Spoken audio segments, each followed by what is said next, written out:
It's Lee, and I'm here with another frozen pizza review. I did not intend to eat pizza today, but I looked in my freezer and it's all I've got right now. So clearly I need to do some groceries. This is a Delissio, but this is vintage restaurant style or pizzeria style pizza. I've had the pepperoni version of this. The box looked completely different. They've clearly modified it recently. But it's the same thing, I believe. I think it was called kind of vintage, something like that. This is the 4-cheese version. So, like I said, I've already done the pepperoni version. And it's 519 grams, so it's actually over a pound. So it's a pretty significant pizza. Baking directions are saying 375. Is it directly on rack? Yeah, directly on middle rack, 375 for 18 to 20 minutes. Wow, that writing is not very big. Normally they highlight the amount of time. So, yeah, from what I remember, this version of the pizza, I didn't like it as much as the rising crust for the pepperoni one.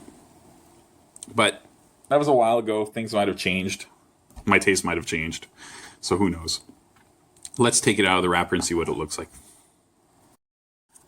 All right, here's something interesting. Before, I didn't unwrap it completely because I wanted to show this, but last time I had a Delissio, I was a little disappointed that they moved away from the old fancy wrapper, but this pizza has the fancy wrapper. So is this pizza older, newer, or are they only doing this for the vintage pizza now? Who knows? But check out how well this works. Like this is awesome. If all pizzas came this way, it'd be so cool. I know it's not a big deal, honestly, and it probably costs 10 times more expensive. It's probably 10 times more expensive for them to wrap the pizza this way rather than otherwise, but you don't lose any cheese. It doesn't go flying anywhere. Everything stays in here. Let's take a look at this pizza. It looks really quite nice. Lots of herbs on top of it. Plenty of cheese, hopefully. The pizzeria style looks thick to start with, but if I remember correctly, it actually kind of stays this thickness. It doesn't really rise much. It stays exactly this way, so it should be actually fairly crispy by the end of this. And I was right about this being the same thing as the pizzeria thing. Even in the top corner here, it says, new look, same great pizza. So that's good to know, reassuring. So yeah, we'll toss this in the oven. Next time you see it, it will be fully cooked, and then I will give it a taste. All right, pizza's out of the oven. It smells really good. The cook is a little uneven. I guess I put it a little too close to the front of the oven, but that's cool. This took pretty much the minimum listed amount of time. Yeah, my oven typically is faster at cooking stuff than the instructions say. Granted, I feel like different brands will have different results. So far, so good. It's cutting nicely.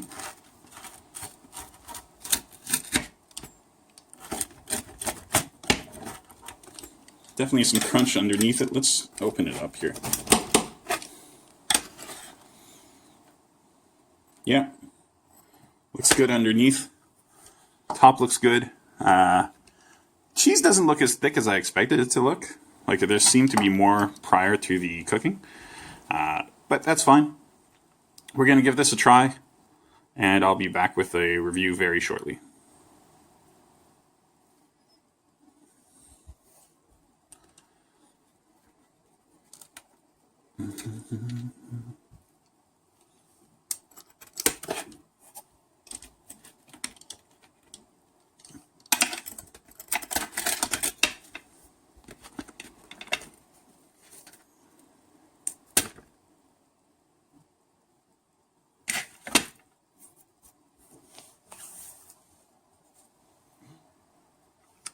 Just noticed I never actually hit the stop button, so I'll do that now.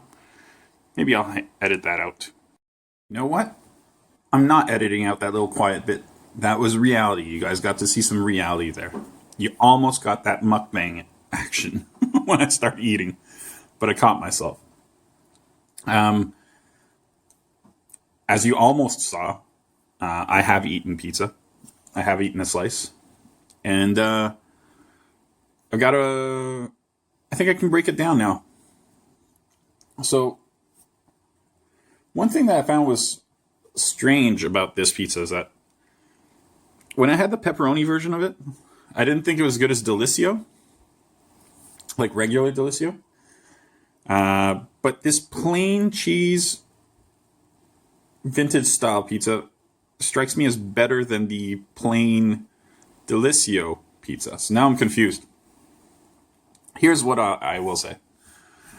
The crust is medium thickness. It didn't really rise any, but it's still pretty fluffy.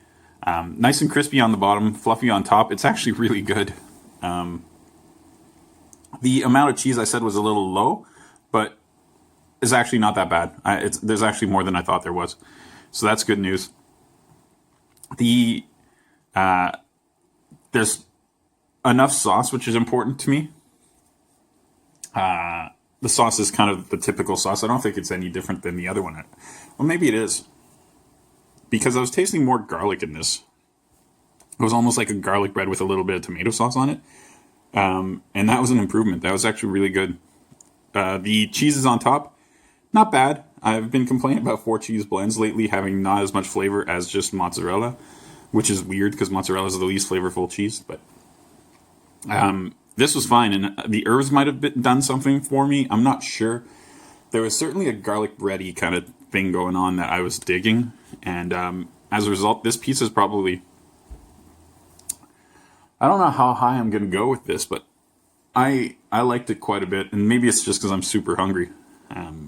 And even though I wasn't in the mood for pizza, it's filling a need right now. I think I'm ready to give a rating. Really surprised by how high this rating is going to be, because I kind of, I don't know, I've had a baseline on cheese pizza that's a little bit lower lately, but I'm going to go use the props here and say 5 over here. And then I'm going to try to do this in a dumb way. No, I can't. Maybe this way. 3 over here. This is an 8 flat. It's not out of this world. It's just really, really solid. Yeah, I don't think I have much more to say. So impressed with the vintage style crust on the cheese pizza.